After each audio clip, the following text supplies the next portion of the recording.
Hey guys, it's Warfare Daily here, welcome back to the channel, and today I'm going to be doing a World of Tanks Blitz review on the Valentine.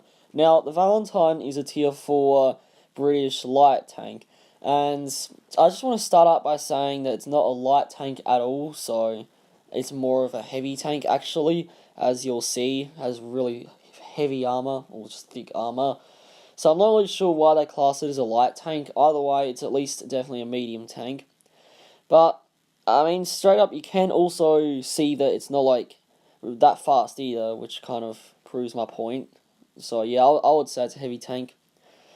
So, yeah, a few things just to start up is that this tank is similar to the Valentine 1, but there's a few very key differences.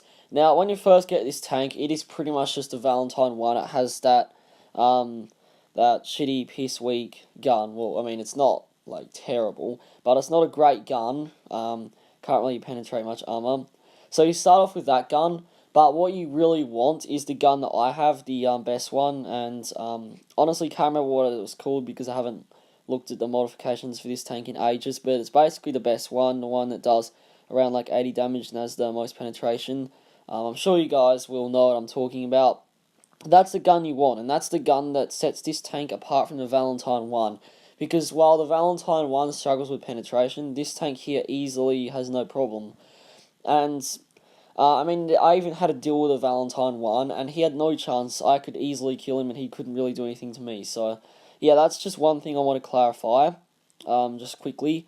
And you'll see, though, like, it does, like, 80 damage and it reloads quickly, and that's quite good for a tank of this tier.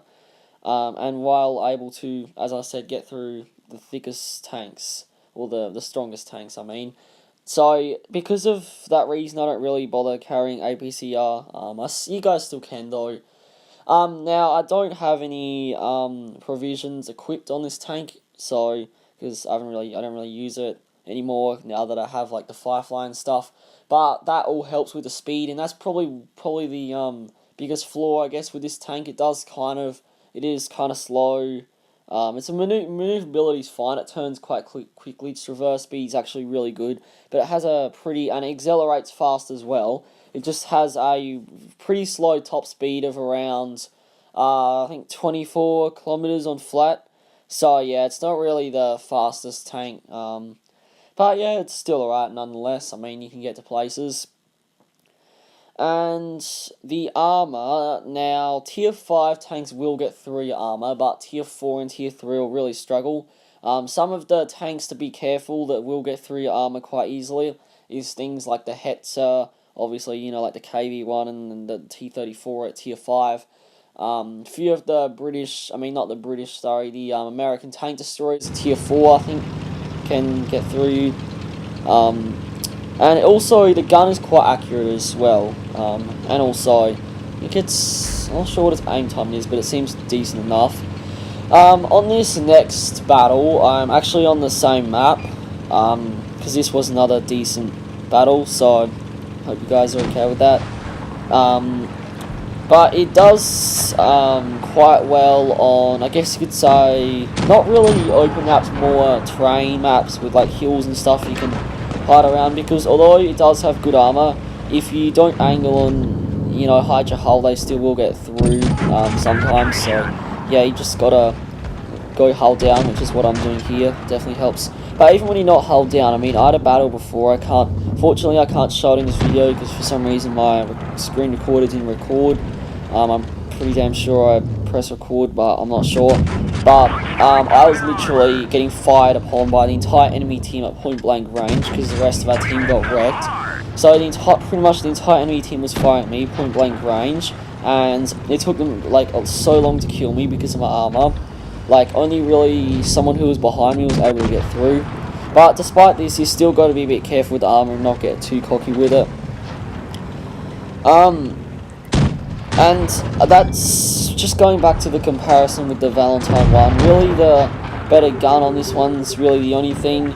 Now, the other Valentine 2 believes actually on the British tech tree, I guess it's like Lend-Lease or whatever. So, yeah. And this map is also quite a good one for this tank as well. Although I do think that all the maps are workable on this tank. So yeah. So yeah, I would really recommend this tank. Really good tank. So for anyone who likes, I guess you could say, heavy mediums. I don't know. As I said, it's definitely not a light tank, but I guess you could say it's probably heavy medium. Suits it well. And it's one of those tanks that is kind of hard to classify.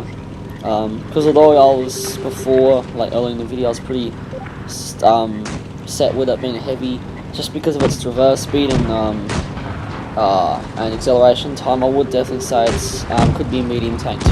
So yeah, it's multi-role, and yeah, there isn't really a whole lot else to say about it. It doesn't really have a lot of sloped armor, but that's okay. I mean, as I said, just angle it up, and yeah, I would also like to say as well about my channel. So I mean, if you guys liked this video and you want to see more Blitz tank reviews, you guys should like this video and subscribe to my channel. I do a lot of tank reviews on World of Tanks, Blitz, War Thunder.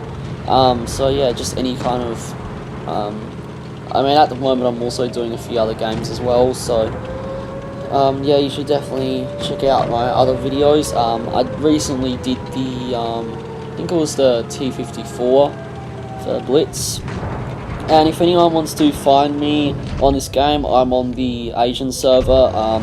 This account is called the Midnight Gamer, and I think I have another account called HBomber14. This is the account I mainly use. The other account has most of my vehicles on it, but I've been using this one lately. So yeah, anyone who wants to go find me on Blitz, I'm happy to play some battles with anyone. So yeah, I'll basically just talk about the battle now, do some commentation. Now this battle here was a very good example. They can see that I've missed a few shots on that tank before, because there was kind of like the wall thing in the way, and you can see the rate of fire is quite good. Like the DPM is seriously good. You can see there the KV-1, he bounces off my sloped armor, and I'm bouncing shots from every direction except for one, which is over there. Now I'm pretty sure it's a Chinar that was doing it, and you can see the accuracy there. Boom, like that just does not happen with most tanks. That's what I was saying about the accuracy. It really is quite good. So yeah, basically I got into a really dangerous situation here, because I was getting hit from over there, so I had to come behind here. But the thing is, though, I had two people pushing up on me, and I didn't quite lead enough on that shot, and I missed that guy. He bounces off my rear, and someone else hits him, and I was able to kill him. And at this point, I basically can't fight that KV-1, so I have to move. I get behind here, and I just catch that SU-85B, just as he was about to... I think he was trying to flank me or something, I'm not sure. But just as he was about to go around that house. Now, at this point, there's only two enemies left, and there's a KV-1 there, and he basically is a very dangerous tank for me to be versing. I can easily get through his armor, but he will really do lots of damage, and he can easily get through my armor as well. But with the help of some allies, I managed to kill that guy.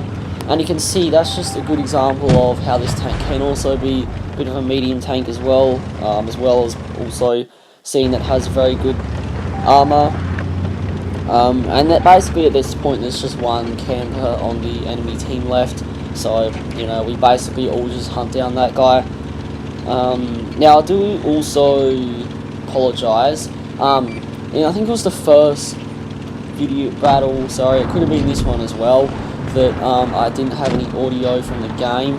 That seems to happen with the iOS 11 screen recorder, which is what I use, is that you'll do like 3 battles, or just 2.